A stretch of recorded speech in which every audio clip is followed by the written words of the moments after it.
"Old man, get out of the way." A young cyclist cursed, rolled his eyes, and then suddenly threw a punch.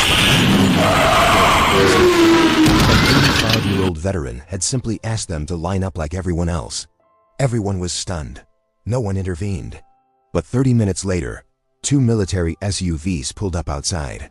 The first to get out was the police chief, who happened to be the veteran's son. What do you think of the cyclist's actions? Do you think it was unfair? Leave a comment with the words "not unfair" to show that you stand up for honor and justice. Edward Malone's morning routine hadn't changed in 15 years. Every Tuesday and Friday, he would wake before dawn, put on his neatly pressed button-down shirt, comb his thinning white hair, and pin his Korean War veteran badge to his left breast pocket. The small silver pin had tarnished over the decades, but Eddie polished it faithfully each night before bed. At 85, his movements were slower than they once were, but they carried a deliberate dignity. His 1998 Buick Century, maintained in pristine condition, was his pride and joy, second only to his son Thomas's achievements. Eddie would drive exactly 3 miles to Miller's gas station, an old-fashioned place with manual pumps and a bell that chimed when you pulled in. "The newer stations don't have character," he'd often say. "Miller's reminds me of simpler times." This particular Tuesday morning carried the first hint of autumn. A crisp breeze rustled the American flag hanging limply above the station. As Eddie pulled in behind 2 cars, he noticed a group of motorcycles parked haphazardly near the convenience store entrance. Their riders, 5 young men in leather jackets with patches Eddie didn't recognize, were laughing loudly, passing around energy drinks, and blocking the entrance. Eddie waited patiently for his turn at the pump, then carefully stepped out of his Buick. His knees protested as always, but he'd learned to ignore the pain years ago in the frozen hills of Korea. As he reached for the pump, the bikers' voices grew louder, their laughter more aggressive. "Excuse me," Eddie said politely, turning toward the group. "Would you mind forming a line? There are others waiting to pay."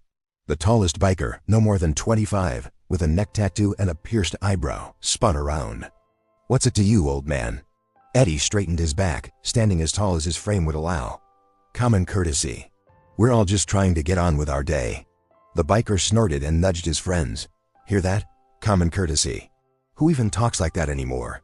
Eddie's expression remained calm. "I understand you're enjoying yourselves. I just appreciate it if you'd be mindful of others waiting." "You should mind your own business," another biker chimed in. "You're too old to be telling anyone what to do." Eddie noticed a woman with 2 small children watching nervously from their car. An elderly couple had stopped pumping gas to observe the confrontation. The station attendant, a teenager with wide eyes, stood frozen behind the counter. "I'm not telling you what to do," Eddie said softly. "I'm just asking for a bit of respect." The tall biker stepped forward, towering over Eddie's slight frame. "Respect? For what? Being old?" Eddie's hand instinctively touched his veteran's pin. "I shed blood so you could stand here and express yourself freely. That's all the respect I ask for." A silence fell across the gas station. For a moment, something like recognition flickered across the biker's face, but it quickly hardened into contempt. "Oh, great. Another thank me for my service speech," he sneered, his voice loud enough for everyone to hear. "Why don't you head back to your nursing home and bore someone else with your war stories?" Eddie didn't respond. He simply turned to walk back to his pump. That's when it happened. Perhaps it was Eddie's silence that provoked him. Or perhaps it was the quiet dignity with which the old man carried himself. The biker lunged forward, shoving Eddie's shoulder and spinning him around. Before anyone could react, he threw a punch that connected with the side of Eddie's head. The impact wasn't particularly powerful. The biker hadn't put his full force behind it, but it was enough to send Eddie stumbling backward. His feet tangled beneath him, and he fell hard against the concrete, his head striking the base of the gas pump with a sickening crack. Blood immediately began seeping from a gash on his temple, forming a small crimson pool that contrasted starkly against the gray concrete. The gas station fell completely silent. The biker himself seemed shocked by what he'd done. Phones emerged from pockets as several bystanders began recording, but not a single person stepped forward to help. The biker backed away, looking to his friends, who appeared equally stunned. "He got in my face," he stammered, though Eddie had done nothing of the sort. Eddie lay still for a moment, his vision blurring. At 85, even a minor fall could be devastating. But he'd survived worse, much worse. Slowly, painfully, he rolled onto his side and pushed himself up to a sitting position. Blood trickled down his cheek and dripped onto his clean shirt. He touched the wound gingerly, wincing at the pain, but made no sound. The station attendant finally emerged from behind the counter, a roll of paper towels in hand, but he stopped several feet away, as if afraid to get closer. Eddie didn't look at the biker. He didn't look at anyone. With great effort, he pulled a handkerchief from his pocket, crisp and white, with his initials embroidered in blue thread, a gift from his late wife, and pressed it against his temple. Then, using the gas pump for support, he pulled himself to his feet. Not a word passed his lips. Not a cry for help, not a threat, not even a glance toward his attacker, just silence. The same disciplined silence he'd maintained decades ago while waiting in trenches as enemy fire whistled overhead. Blood continued to seep through Eddie's handkerchief as he stood, leaning against the gas pump. His breathing came in short, controlled bursts, a technique he'd learned long ago to manage pain. The bikers had fallen silent, their earlier bravado evaporating in the face of what had just transpired. Someone should call an ambulance, a woman's voice called out, but no one moved. The uncomfortable collective guilt of inaction seemed to paralyze everyone present. Everyone except one man. A blue truck pulled up to an empty pump, and its driver, a broad-shouldered man in his early 30s with a work-worn face and calloused hands, stepped out. He assessed the scene in an instant, noticing the blood-soaked handkerchief, the group of bikers backing away, and the ring of silent bystanders with their phones held high. "Sir, are you all right?" he asked, striding directly toward Eddie. Eddie nodded slightly. "I'm fine, son. Just a scratch." The truck driver, whose name badge read Caleb, looked at the growing bloodstain on Eddie's handkerchief and frowned. "That's more than a scratch. Let me help you sit down." With gentle firmness, Caleb guided Eddie to a plastic chair outside the convenience store. He retrieved a first aid kit from his truck and began carefully cleaning the wound. "I know who you are," Caleb said quietly as he worked. "I heard you speak at last year's Memorial Day service. My grandfather served in Korea too." Eddie's eyes, slightly clouded with age but still sharp, studied Caleb's face. "McNamara. You're Robert McNamara's grandson," Caleb nodded, surprised. "You remember him?" "I remember all of them," Eddie said simply. By now, the bikers had retreated to their motorcycles, speaking in hushed tones and casting nervous glances toward Eddie and Caleb. The tallest one, the one who had thrown the punch, seemed particularly agitated, pacing back and forth beside his bike. "I'm calling the police," Caleb announced loudly, pulling out his phone. "And I've got your license plate numbers," he added, looking directly at the bikers. Eddie placed a weathered hand on Caleb's arm. "No need to make a fuss. I've survived worse in foxholes across 2 continents." But Caleb wasn't listening. He had already dialed a number not 911, but a contact saved in his phone. "Chief Malone, this is Caleb McNamara. I'm at Miller's gas station with your father. There's been an incident." The bikers overheard this exchange, and the color drained from their leader's face. "Malone? The police chief is his son?" Caleb's voice grew more urgent as he explained the situation. "No, sir. He says he's fine, but there's a lot of blood." "Yes, they're still here. I understand, will do, sir." After hanging up, Caleb turned to Eddie with newfound respect. "Your son is on his way." He was already nearby, conducting a training exercise with military personnel. Eddie sighed. Thomas always was overprotective. There's no need to interrupt his work for an old man's scraped head. Caleb began taking photos of the scene, including the bikers and their license plates. The station attendant, finally finding his courage, brought out bottles of water and clean towels. "Mr. Malone," he said nervously, "I'm so sorry. I should have done something. I just froze." Eddie took the young man's hand. "Fear is natural, son. What matters is recognizing it for what it is. Next time, you'll do better." The elderly couple who had been watching approached cautiously. The woman had tears in her eyes. "We should have helped you," she said. "We all just stood there." "Sometimes standing witness is its own form of courage," Eddie replied. "The world needs those who remember what happened, even when they couldn't stop it." More customers arrived at the station, sensing something had occurred. Word spread quickly as people whispered and pointed. The bikers grew increasingly uncomfortable, mounting their motorcycles as if preparing to leave. "I wouldn't do that if I were you," Caleb called out to them. "Running will only make it worse." The leader dismounted reluctantly. "Look, the old man got in my face. I just reacted. It wasn't even that hard a punch." Eddie remained silent, dabbing at his wound. His silence seemed to unnerve the biker more than any accusation might have. "Say something." The biker finally shouted. "Yell at me. Threaten me with your police chief's son. Do something." Eddie looked up, his eyes clear and direct. "What would you have me say?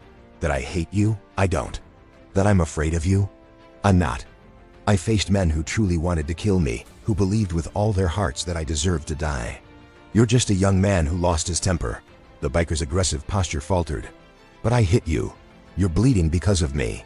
Yes, Eddie agreed. And you'll have to live with that knowledge. Perhaps that's punishment enough. The crowd that had gathered fell silent, absorbing Eddie's words. No one noticed the two black SUVs turning into the station until they came to an abrupt stop directly in front of the store. Their engines still running, their government plates gleaming in the morning sun. The black SUV's arrival transformed the atmosphere instantly. Their tinted windows revealed nothing of the occupants, but the military vehicles with their official insignia and antenna rays projected unmistakable authority. For several seconds, no doors opened. The engines idled ominously. The bikers froze in place, their escape plans abandoned. Customers and bystanders backed away, forming a wider circle around the scene. Even Caleb stood a little straighter, his hand instinctively moving to his cap in a gesture of respect. The driver's door of the first SUV finally swung open. A tall, broad-shouldered man in his early 40s emerged, wearing the crisp uniform of the county police chief. Thomas Malone's face, so like his father's in structure, but decades younger, betrayed no emotion as he surveyed the scene. His eyes moved methodically from his father's bloodied temple to the nervous group of bikers, taking in every detail with professional precision. From the second SUV, two military officers emerged, a man and a woman, both wearing army fatigues with lieutenant insignias. They flanked Thomas as he walked forward, their movements synchronized with practiced discipline. Thomas didn't rush to his father's side. Instead, he approached with measured steps, stopping directly in front of the biker group, his hand resting casually on his holstered sidearm, not a threat, but a reminder of his authority. "Which one of you struck an 85-year-old veteran?" His voice carried across the gas station without him having to raise it. The bikers exchanged glances, none willing to step forward. Their earlier bravado had evaporated entirely. "Let me rephrase," Thomas continued, his tone cooling further. "Which one of you assaulted Edward Malone, Korean War combat veteran, military advisor in Vietnam, recipient of the Silver Star, and my father?" A heavy silence fell over the station. Even the traffic on the nearby road seemed to quiet, as if the world itself was holding its breath. The tallest biker finally took a hesitant step forward. "Sir, there was a misunderstanding." "A misunderstanding," Thomas repeated, his expression unchanged. 16 people recorded this misunderstanding on their phone. The security cameras captured this misunderstanding from 3 different angles. Your friends witnessed this misunderstanding. Would you like to try again? The biker swallowed visibly. "I lost my temper. He was telling us to move, and that justified violence against an elderly man who survived 3 campaigns in Korea." One of the military officers interrupted, her voice sharp with controlled anger. The female lieutenant stepped forward. "Mr. Malone trained half my unit in survival techniques last year. Men and women, younger and stronger than you, sat for hours listening to his wisdom." He never once raised his voice, even when recruits made potentially fatal mistakes. Thomas finally turned away from the bikers, approaching his father. He knelt on one knee, his eyes softening as he examined the wound. "You're late, Thomas," Eddie said with a hint of a smile. "I told you those new SUVs were too flashy for police work." Thomas shook his head, relief breaking through his professional demeanor. "And I told you to stop picking fights with men a quarter your age." "He didn't pick any fight," Caleb interjected. "He was nothing but respectful." Eddie raised a hand, stopping Caleb mid-sentence. "It doesn't matter now. What's done is done." Thomas helped his father to his feet. "A medical team is on the way. They'll want to check you for a concussion." "Nonsense," Eddie protested. "I've had harder knocks falling out of bed." The male lieutenant approached, extending his hand to Eddie. "Captain Malone, it's an honor to see you again, sir. We were conducting joint exercises with local law enforcement. When we heard what happened, Lieutenant Rodriguez and I insisted on accompanying your son." Eddie clasped the officer's hand. "Lieutenant Chun. Still keeping my son out of trouble, I see." Lieutenant Chun smiled. "Trying as her, though he makes it difficult." Thomas turned back to the bikers, his expression hardening once more. "I'll need statements from all of you, separately. Lieutenant Rodriguez will take your information." The biker who had thrown the punch stepped forward again. "Sir, I'd like to apologize to your father." I never meant to save it for the judge, Thomas interrupted. Assaulting an elderly person is a felony in this state. Eddie placed a hand on his son's shoulder. Thomas, a moment. The two men stepped aside, speaking in low voices. The gathered crowd watched as Eddie gestured emphatically while Thomas shook his head repeatedly. After several minutes, Thomas's shoulders slumped slightly in resignation. They returned to the center of the scene, where the bikers stood in a line, their IDs being checked by Lieutenant Rodriguez. "My father," Thomas announced, "has declined to press charges." Murmurs of surprise rippled through the crowd. The bikers exchanged looks of disbelief. "However," Thomas continued, raising his voice slightly to quiet the murmurs, "this is still a case of assault witnessed by multiple people. The county will pursue charges unless an alternate resolution can be reached." Eddie stepped forward, his small frame somehow commanding the attention of everyone present. "Young man," he addressed the biker directly, "do you know what we fought for in Korea?" The biker shook his head, confused by the question. "Freedom," Eddie said simply. "Not just for Americans, but for people we'd never met. People who didn't look like us or speak our language. We believed every human deserves dignity and respect." He paused, touching his veteran's pin. "I don't want you punished. I want you to understand what this pin represents." "Lieutenant Chun, what's the volunteer program we discussed for your unit?" Lieutenant Chun straightened. "The Veterans Outreach Initiative, sir. We re-renovating the community center on the east side to create a gathering place for veterans who need community and support." Eddie nodded. "My son won't press charges on behalf of the county if you commit to 60 hours there. You'll work alongside men and women who served this country. You'll hear their stories. You'll understand why that punch was about much more than just an old man asking you to wait your turn." Thomas didn't look entirely satisfied with this solution, but he nodded in agreement. "Lieutenant Rodriguez will take your contact information and set up the arrangement. If you fail to complete even 1 hour, the charges will be immediately reinstated." The biker stepped forward without hesitation. "I'll do it. And sir," he addressed Eddie directly, "I truly am sorry." Eddie studied the young man's face for a long moment. "I believe you are. That's a start." The male lieutenant approached Eddie again. "Sir, we have another matter to discuss. If you're feeling up to it, the base commander heard about the incident and has requested your presence tomorrow morning." Eddie raised an eyebrow. "Whatever for?" Lieutenant Chun smiled. "He believes it's time the base properly recognized your contributions to our training programs. There's talk of naming the new tactical instruction facility after you." For the first time that morning, Eddie Malone appeared genuinely surprised. "That's unnecessary." "With all due respect, sir," Lieutenant Rodriguez joined in, "it's long overdue." 1 month after the incident at Miller's gas station, the parking lot was transformed. Red, white, and blue bunting draped the weathered building. Folding chairs, arranged in neat rows, filled the space where cars usually parked. A temporary stage had been erected near the convenience store entrance, complete with a podium bearing the seal of the United States Army. Eddie Malone sat in the front row, uncomfortably adjusting his tie. He protested this entire affair, but Thomas had insisted. And when Thomas set his mind to something, he was every bit as stubborn as his father. "This is unnecessary," Eddie muttered, as Thomas sat down beside him in his dress uniform. "All this fuss over an old man getting knocked down." Thomas smiled. "This isn't about the incident. This is about 60 years of service that went largely on..."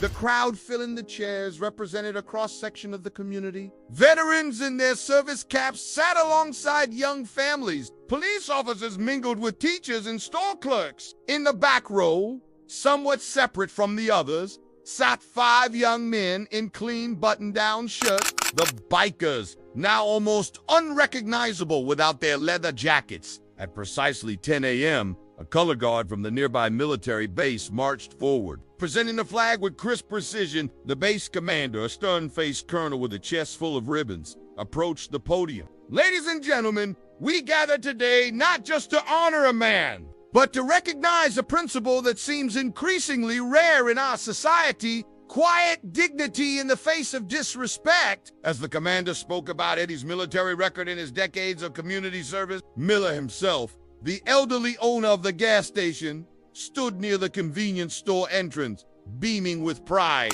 Overnight, he had replaced the faded sign above the door. It now read Malone Station, a place of honor. Caleb McNamara sat with his grandfather, an elderly veteran, occasionally wiping away tears.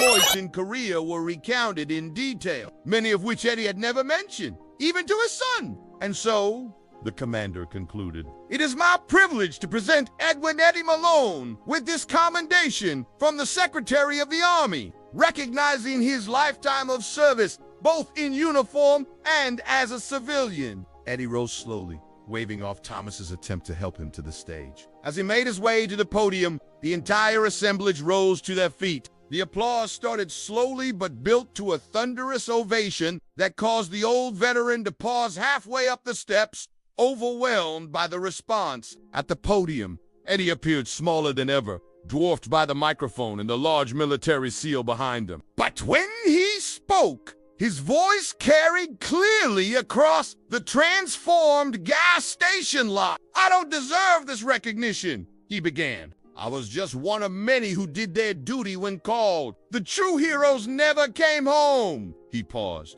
his eyes finding the 5 young bikers in the back row. "A wise person once said that character is what you do when no one is watching. I would add that honor is how you respond when everyone is watching you be mistreated." The crowd fell silent, hanging on his words. "1 month ago, a young man made a mistake here. Since then, he has worked alongside veterans at our community center. He has listened to their stories. He has shown true remorse, not through words, but through action." Eddie gestured toward the leader of the bikers, who stood uncertainly. "James, would you join me, please?" A murmur passed through the crowd as the young man made his way forward. He climbed the steps and stood awkwardly beside Eddie. "This young man has completed not 60, but 120 hours of service," Eddie announced. "He has learned that respect isn't about age or uniform. It's about recognizing the humanity in each of us." James cleared his throat nervously. "Mr. Malone gave me something I didn't deserve, a second chance. My friends and I are enlisting next month. We want to earn the respect we should have shown from the beginning." A new wave of applause swept through the audience. Thomas looked up at his father with undisguised pride. After the ceremony, as the crowd mingled and shared refreshments, Miller unveiled a framed photograph that would hang permanently inside the station. It showed a much younger Eddie in his army uniform, standing at attention beside his unit in Korea. Beneath it was a simple plaque reading, "Honor isn't just fought for on battlefields. Sometimes it's defended at gas stations." Eddie, uncomfortable with being the center of attention, found a quiet moment to slip away to his Buick. As he sat behind the wheel, gathering his thoughts, a knock on his window startled him. Caleb stood there with his grandfather, the elderly veteran, leaning on a cane but standing straight-backed in his old uniform. "Mr. Malone," Caleb said as Eddie rolled down the window, "my grandfather has something he's wanted to tell you for 60 years. The old veteran saluted sharply, his weathered hand steady. "Staff Sergeant Malone, Hill 209, November 1952. You carried me a mile through sniper fire after I took shrapnel in both legs. I never got to thank you properly." Eddie's eyes widened in recognition. "Private McNamara, you made it home." "Thanks to you," the old soldier replied. "And now my grandson tells me you're still fighting the good fight, still standing up for what's right." Eddie smiled, a full, genuine smile that erased the decades from his face. "Not fighting anymore, just reminding people what we fought for." As Eddie drove home later that afternoon, he passed a newly renamed gas station. Miller was already back to work, pumping gas for customers, but something had changed. Where before people would rush in and out, now they lingered, chatting with each other. A new flag fluttered above the pumps, larger and brighter than before. On the freshly painted wall, visible to all who entered, were the words, "Respect is earned, honor is given." Both must be preserved. Not everyone who wears a uniform is a hero. But those who maintain their dignity in the face of disrespect, they are the ones who truly deserve our deepest respect. Leave a comment with the word "respect" to show you stand for gratitude and justice.